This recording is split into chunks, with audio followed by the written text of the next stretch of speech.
তো বন্ধুরা আপনাদের জন্য আবারও নিয়ে চলে এসেছি সিএস বাইক জোনে mileage king Platina 110H gear.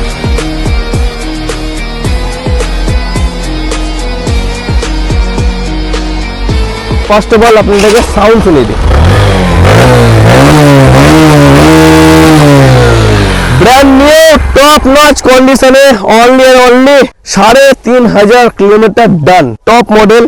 এটা আমাদের সিএস বাইক জোনের পক্ষ থেকে আস্কিং রেট আছে অনলি 69,500। প্ল্যাটিনা এটা নর্মাল ব্যাপার, কিন্তু যারা যারা রোহিত শর্মা ফ্যান তাদের জন্য স্পেশালি যারা প্ল্যাটিনা খুঁজছে স্পেশাল বাইক। এদিকে মুখটা ঘুরাবো। ভিআইপি নাম্বার 0045 অন টেবিল তো অবশ্যই হবে, এন্ড এই বাইকটাতে ইজি ইএমআই অ্যাভেলেবল আছে। আমাদের সিএস বাইক জোনের পক্ষ থেকে সারা বছর তো অফার রয়েছে, একটা করে হেলমেট ফ্রি। তো দেরি না করে তাড়াতাড়ি ফটাফট স্ক্রিনে দেওয়া নম্বরে ফোন করেন, এন্ড ভাই আপনাদের মাইলেজ কিং বাইক, আপনার স্বপ্নের বাইক, রিজনেবল বাজেটের মধ্যে বাইক প্ল্যাটিনা 110 সিসি আমাদের সিএস বাইক জোন থেকে নিয়ে যান।